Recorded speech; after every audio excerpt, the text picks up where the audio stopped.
বিএনপির স্থায়ী কমিটির সদস্য সালাহ উদ্দিন আহমদ বলেছেন, পিআর সহ নানা দাবিতে রাজপথে নামা সঠিক প্রক্রিয়া নয়, এটি আলোচনার টেবিলে বসে সমাধান হতে পারে।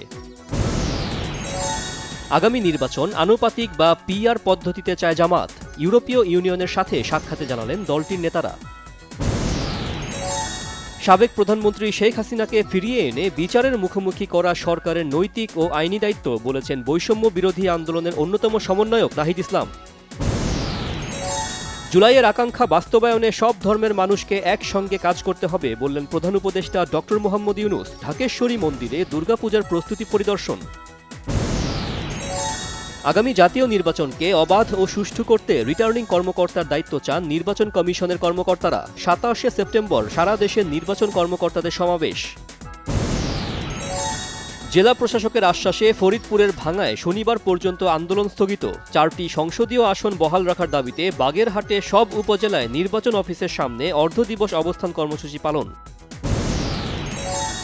স্থানীয় সরকার ও পল্লী উন্নয়ন মন্ত্রণালয়ের উপদেষ্টা আসিফ মাহমুদ বলেছেন, চিকিৎসার জন্য বিদেশ নির্ভরতা কমাতে চীন সরকারের অনুদানে দেশে বিশেষায়িত হাসপাতাল হবে।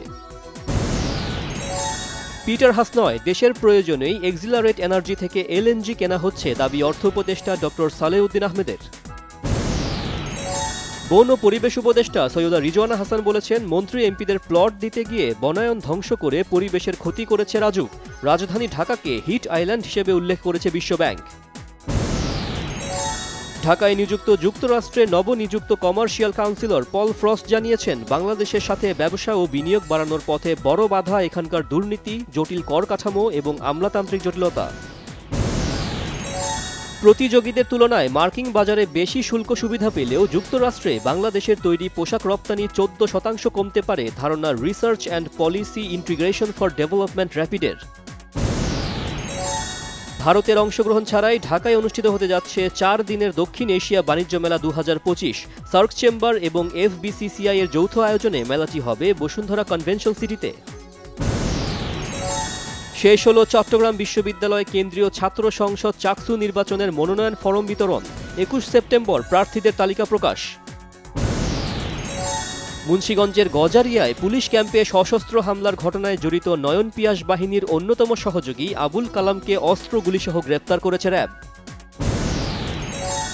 উজানে ভারতে পাহাড়ি ঢল ও ভারী বর্ষণে সিলেটের সুরমা কুশিয়ারার পানি কানাইঘাট ও জকিগঞ্জের আমলশিদে বিপদসীমা ছাড়িয়েছে। কাতারের দোহায় ইসরায়েলের কাপুরুষোচিত হামলার তীব্র নিন্দা জানিয়েছে আরব ও মুসলিম দেশগুলোর নেতারা। দোহায় আরব ইসলামিক সম্মেলনে গাজায় গণহত্যা বন্ধেও ইসরায়েলের বিরুদ্ধে কঠিন ব্যবস্থার হুঁশিয়ারি দেন তারা। ভেনেজুয়েলার মাদকবাহী নৌযানে হামলা চালিয়েছে যুক্তরাষ্ট্র, এতে অন্তত 3 জন নিহত হয়েছেন। নৌযানটি যুক্তরাষ্ট্রের দিকে যাচ্ছিল বলে দাবি করেছেন মার্কিন president Donald Trump. Asia cup ক্রিকেটে সুপার 4-এ ওঠার সম্ভাবনা বাঁচিয়ে রাখার লড়াইয়ে আফগানিস্তানের মুখোমুখি বাংলাদেশ। আবুধাবিতে হচ্ছে ম্যাচটি। 36 দল নিয়ে আজ শুরু হচ্ছে উয়েফা চ্যাম্পিয়ন্স লিগ ফুটবল। প্রথম দিনেই মাঠে নামছে আসরের রেকর্ড চ্যাম্পিয়ন রিয়াল মাদ্রিদ, প্রতিপক্ষ ফরাসি ক্লাব অলিম্পিক মার্শেই। মারা গেছেন এক সময়ের আলোচিত নায়িকা বনশ্রী। প্রযোজক ফারুক ঠাকুরের সুপার ডুপার হিট ছায়াছবি সোহরাব রুস্তমে অভিনয় করে আলোচিত হন তিনি। মাদারীপুরের শিবচরের একটি হাসপাতালে মারা যান বনশ্রী।